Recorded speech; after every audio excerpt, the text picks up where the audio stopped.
locally available na si Steam Deck ngayon sa Philippines. So pwede mo na siyang bilhin sa mall or sa Shopee, Lazada.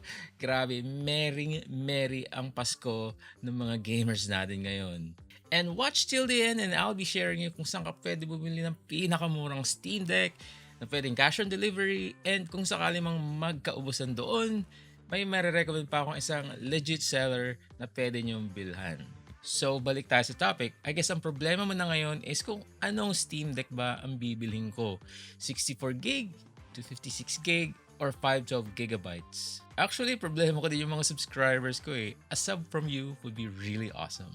Okay, so usapang specs muna tayo. Actually, pare-parehas lang silang lahat eh. Same battery, same APU, same screen size and type, same dimensions, same buttons. Ang pinagkaiba lang is si 512GB is meron siyang anti-glare na screen at syempre 512GB yung storage niya. Regarding upgrade, lahat ng models pwede mong i-upgrade ang kanilang internal storage at lahat sila merong microSD expansion card slot. At kung gusto niyo ng more details regarding the Steam Deck console, you can watch my full review by clicking here. So umpisahan natin, si 512GB model is priced at around 48,995. Napakaraming numero, sabihin na lang natin 49,000. Ito yung para sa mga rich kid, tipong money doesn't matter. Sila yung I want the best package right now. Sila din yung mga ayaw magbuting-ting to upgrade the internal storage. Kung no question ang budget sa'yo, then 512GB ang para sa'yo. Ganun lang kadali. Okay, now 64GB at 31,000. For me, this is the best deal.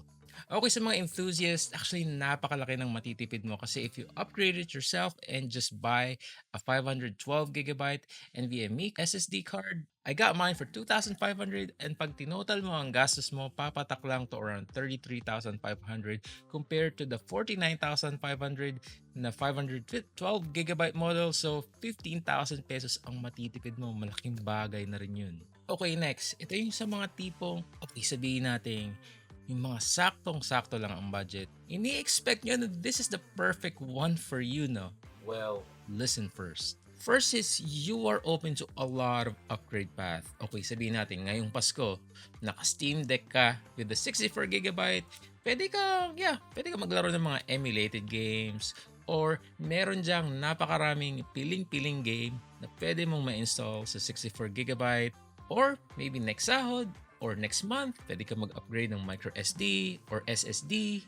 And kung kating-kati ka na talaga maglaro, pwede ka bumili na probably a second-hand 128GB, or ngayon napakaraming sale sa Lazada and sa Shopee. So sa 128GB ng micro SD, pwede ka na maglaro ng isa or dalawang AAA game. Ang importante dyan is pwede ka nang mag-enjoy kaagad. Ang problema lang talaga sa 64GB model ng Steam Deck is you will need to manage your shader cache. For every game kasi na ida-download at i-install mo sa Steam Deck, kahit na naka 1TB ka ng micro SD card, yung shader cache mo is mapupunta doon sa internal storage mo. And imagine 64GB lang yung internal storage mo, and ang usable storage lang talaga doon is around 43GB. So if you are planning to install a lot of games on your Steam Deck, you really need to be mindful about your internal storage. There are a lot of workarounds here, like pwede mong i-delete yung mga shader cache ng mga games na hindi mo naman na nilalaro, or pwede mo rin silang i-transfer going to your micro SD card, but expect performance issues here, and depende na rin talaga sa game na mapipili mo. So choosing the 64GB variant is not really all about the speed between SSD and the micro SD card, tipong the time it takes to start the game when you're already in the game and you load some save files, or if you fast travel within the game. Like here are the tests that I've done when I compared the SSD and the micro SD card, and as you can see here, napaka minuscule, napaka konti ng difference ng dalawa. You might think na napakasulit ng 64GB, and alam mo yun, babawi ka na lang sa micro SD card like 512 or 1TB, pero ang big issue mo talaga dito is yung shader cache. Okay, 256GB at 40,000 pesos. Ito yung doon sa may mga extrang budget. Sila yung tinatamad mag-upgrade ng internal storage. Alam yung tipong babawi na lang sila on na 512GB micro SD. So sa 256GB, actually marami ka nang malalarong AAA games dito.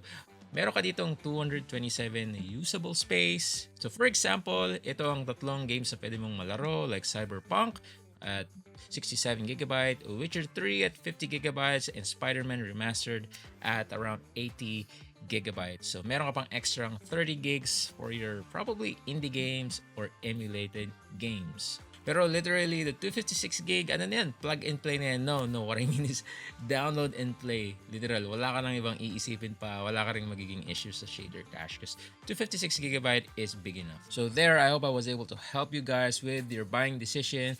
And as promised, I'll be adding the link of the store where you can buy the cheapest Steam Deck available here in the Philippines. Actually, it's a Shopee store based in Hong Kong. It's T&L Technology, and their 64 GB model is priced at 28,000 pesos. Yung 256 GB nila is priced at 33K, and yung 512 gig nila is priced at 42,000. So big savings na rin. And currently, out of stock yung 64 GB nila kasi marami talaga bumibili. Pero they always replenish their stocks. So, bantayan nyo na lang, mag-refresh na lang kayo na mag-refresh doon sa Shopee store nila.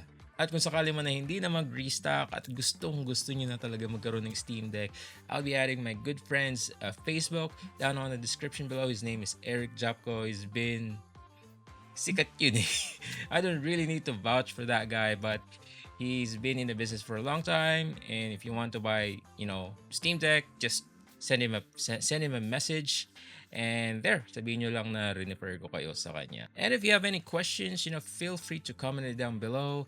Parati kong binabasa yung mga comments nyo. And I really appreciate, especially yung mga suggestions. I mean, you can just watch the video and go on with your lives, pero you still take time and effort to compose those messages, just to make our channel better. And yeah, lagay ko na lang sa screen yung mga names nyo. Also, ng 12/12 sale, actually bumili ako ng case ng Steam Deck. Very similar siya sa design ng kill switch. So, i-compare natin kung sulit ba or is it a waste of money. The best thing about it is 700 pesos lang yun. Yung kill switch, 5,000 pesos. So, napakalaki ng matitipid mo kung if this case will, fulfill its function. So, stay tuned for that. So, anyways, this is Ian again, and kita tayo next time.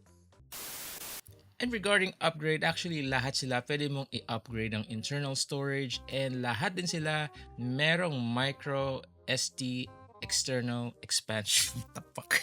Micro SD expansion card slot. Lahat din merong micro SD. Micro SD, what the crap?